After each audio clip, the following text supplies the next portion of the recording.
2021, on va dire que c'est Noël et que j'ai pas une tête présentable là depuis 2-3 jours. Oui, ah bah oui, traitement, arthrose, machin, j'ai une tête un peu difforme, mais que voulez-vous? En fait, bah, vous en avez un peu rien à carrer, hein, de ma tronche. C'est surtout ce que je présente, enfin j'espère, sinon je suis mal barrée. De toute façon, vous avez sûrement vu le Généralux juste avant. L'intérêt des Vlogmas, c'est le Généralux, on est bien d'accord, mais surtout ce que j'ai lu. Alors, je vais vous présenter 3 BD.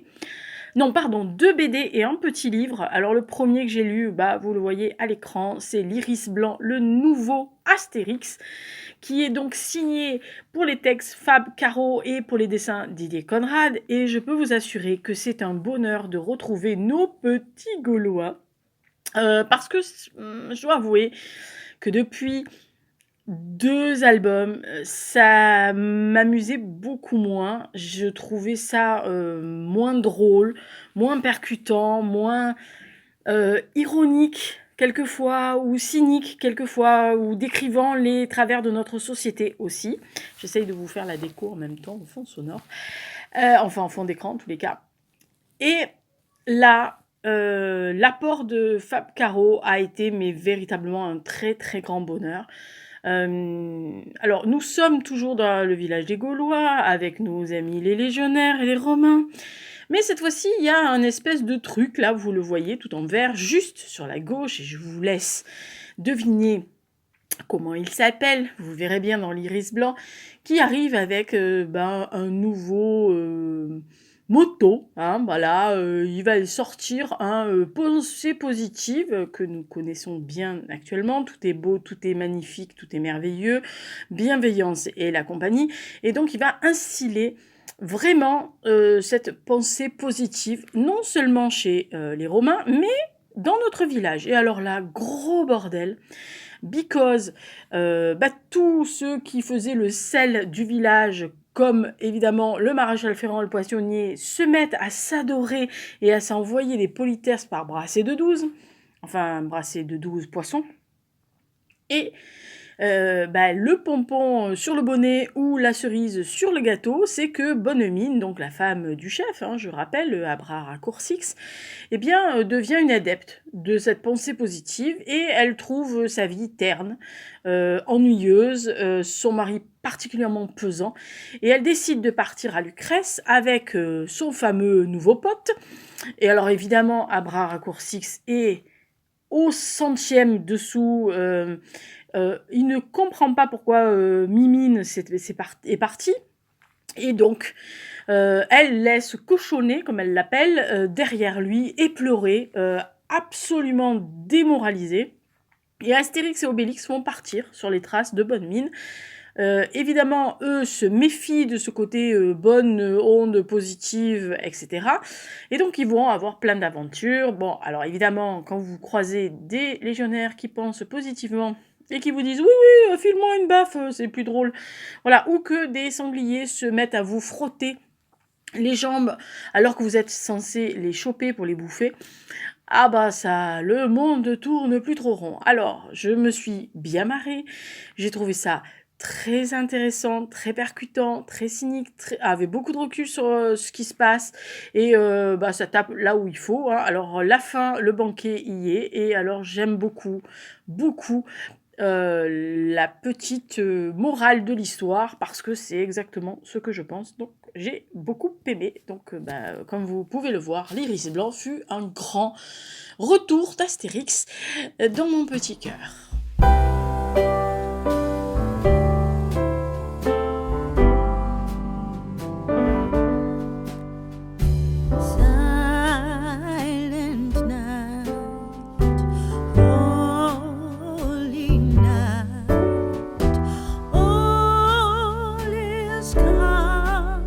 Autre BD, et je remercie donc la personne qui me l'a offerte.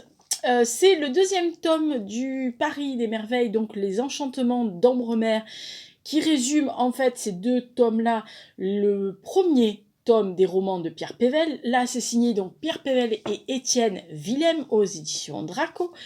Et nous sommes donc dans le résumé bande dessinée du premier tome. Alors, nous retrouvons évidemment Hippolyte et son chat Ailé Azincourt, et je peux vous assurer que je suis une team Azincourt, hein, voilà, ça c'est fait. Nous retrouvons aussi la délicieuse et sacrément culottée Isabelle, que nous avons donc à l'écran, dont je rêve de porter les habits, hein, voilà, ça c'est fait. Ah ben oui, ah non mais là, oui, hein, on peut pas... Oh, attendez, je vous zoome sur le chapeau, enfin j'essaye de zoomer sur le chapeau et sur la robe. Bon, alors je n'ai pas la silhouette d'Isabelle, hein, il est bien à noter. Mais je dois avouer que bah, c'est tout à fait ça. Alors les dessins sont beaux, l'univers du Paris des merveilleux, bravo Lisa, est sublimissime. C'est bien résumé. Il y a tout ce qu'il faut là où il faut. Il y a de l'humour, il y a de la tendresse, il y a des rebondissements, il y a des volte-face, il y a des moments plus magiques, hein. Je rappelle que c'est dans la Belle Époque, dans un Paris qui a inclus la magie et un autre monde avec des gnomes, des fées, des dragons, des licornes, etc. Alors, pour avoir lu les 3 tomes des romans, j'avais vraiment adoré l'univers, les histoires, les personnages, etc. Et le voir, bah, on va dire, sous la plume de Pierre Pével et surtout sur le crayon de Willem, franchement, c'est un bonheur. Alors, le premier était délicieux, le deuxième est à l'image des romans. Soit vous adhérez pas, mais moi, j'ai vraiment plongé dedans. Alors, il y a 4 personnes qui m'ont demandé, qui m'ont dit, j'ai pas lu les romans de Pével, mais parce que ça me fait un peu la trouille, ces gros pavasses. Alors moi, je vous conseille de peut-être vous attaquer aux BD. Voilà, parce qu'il n'y a pas tout hein, dans les BD, on est bien d'accord, ça résume l'essentiel, mais il n'y a pas tout. Allez lire peut-être le premier tome, et si vraiment vous plongez dans cet univers un peu merveilleux, magique, un peu en dehors du temps, mais avec des personnages bien campés, avec d'ailleurs les relations entre Isabelle et Hippolyte sont délicieusement drôles.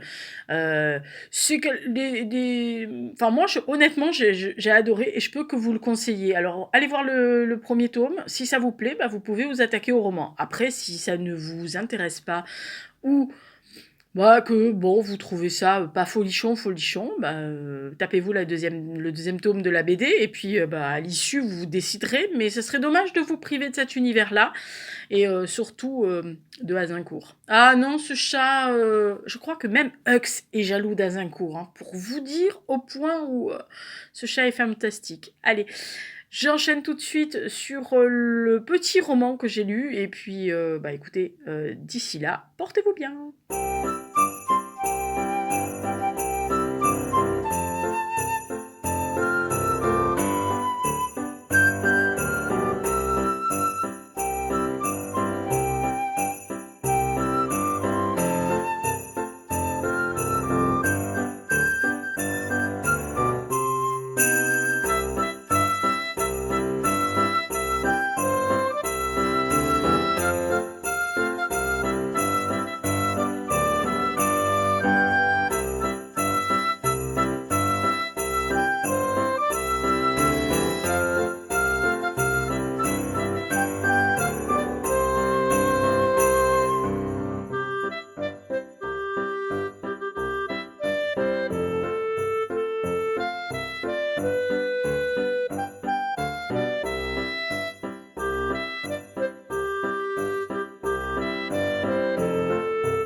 s'appelle un tout petit roman. Ça s'appelle Aucune femme au monde, donc de Catherine Lucille Moore.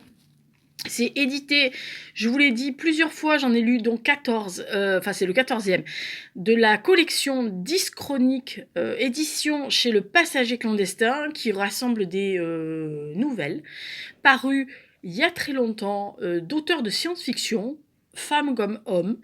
D'ailleurs, je signale que Catherine Lucille Moore est une des 2 seules femmes qui fait partie du Hall of Fame de science-fiction parmi des gens comme Wells, Orwell, etc. Donc excusez du peu. Et elle a écrit très longtemps à 4 mains aussi, avec des traits des romans de science-fiction. Alors là, nous sommes avec une femme.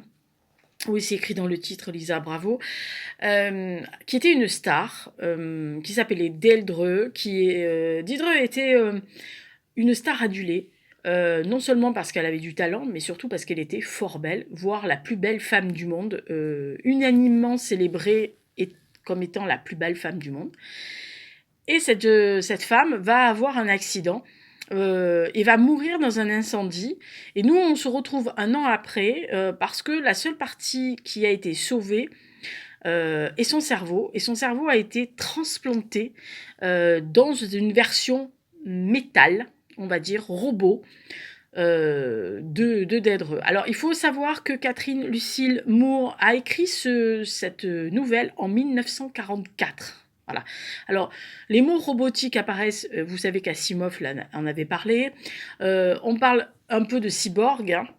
Et donc, elle fait, Moore, elle utilise tout ce qui est en train de sortir, alors au niveau des technologies qui commencent à balbutier, ou ce que ses prédécesseurs, comme Wells, comme Asimov, etc., ont déjà, pour lesquels ils ont déjà mis un pied dans l'engrenage. Alors, nous, on va suivre cette femme qui, en fait, est dans un corps métallique, qui est un robot, en gros, mais qui n'est pas totalement fini, à part que son cerveau, lui, est toujours la star adulée qu'elle a été.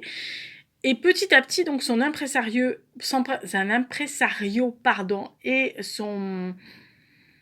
un scientifique et son reconstructeur s'aperçoivent que la dame a toujours son caractère et que malgré le fait que sa plastique n'existe plus, son cerveau marche très bien et qu'elle veut remonter sur scène. Alors évidemment, vous imaginez les 2 autres, tout le monde pense qu'elle est morte, elle n'est pas présentable visuellement, mais elle n'en a cure, elle décide de se présenter telle qu'elle au début, et va se suivre tout le long de ce petit roman-là.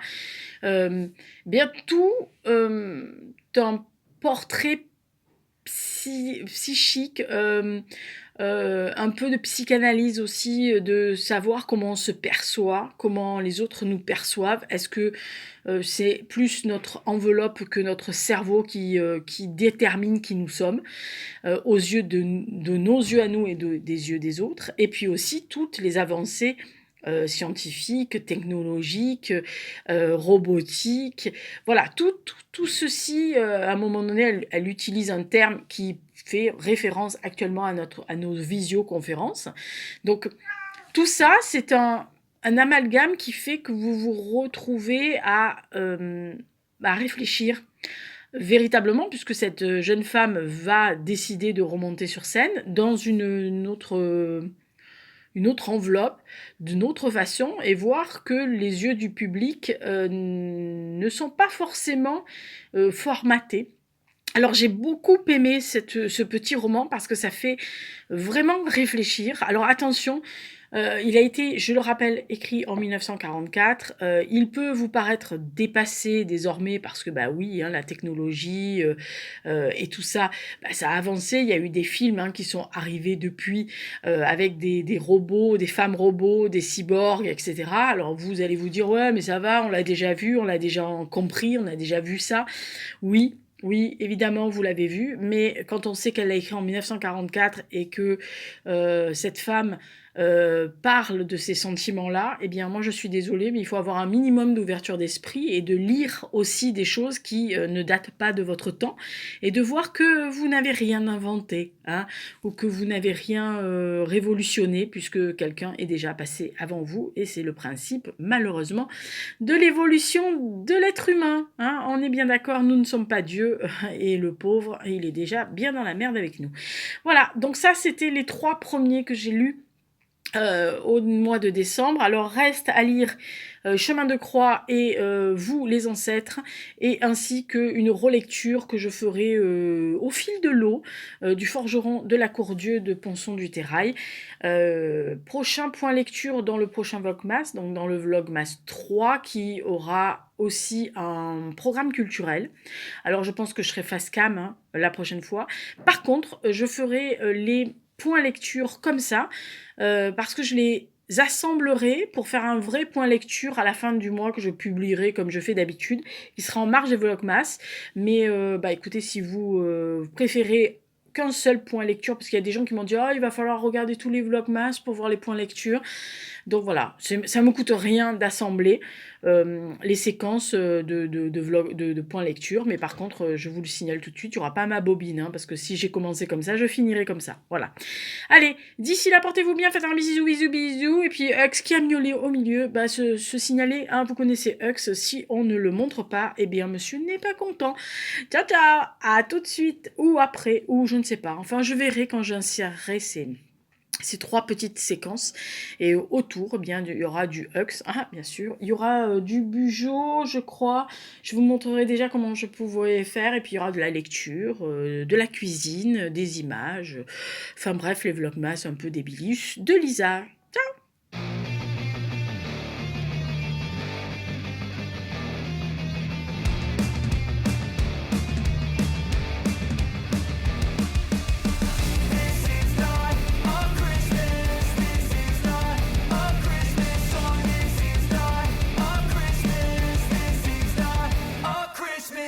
The Christmas tree's on fire, Santa's holding the lighter, my parents are both liars, I got gifts but 1 subscribers, thanks for the candy basket, oh got another jacket, my stocking's filled with acid, am I dreaming, what just happened? This is not a Christmas, this is not a Christmas song, this is not a Christmas, this is not a Christmas song, this is not a Christmas, this is not a Christmas song, this is not a Christmas, this is not a Christmas song. My neighbors compete to see who can put up more blinding lights. The kids all wish away the month 'cause they want presents in sight. This year had me so mad, I've been bad, got coal that is sitting under my tree. I think that my Christmas has died.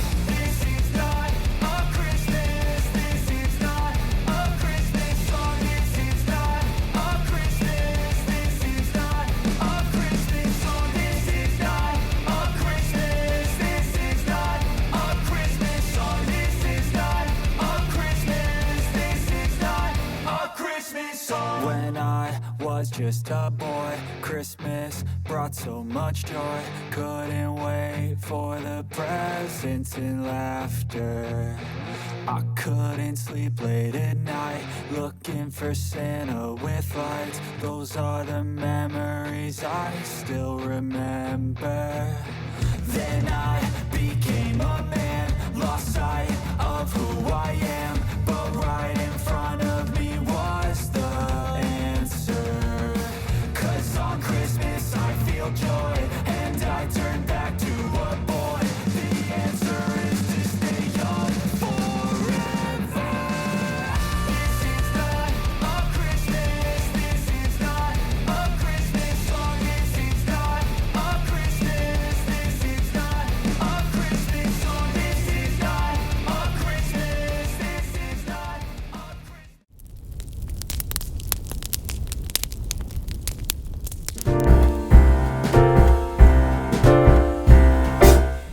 We wish you a Merry Christmas. We wish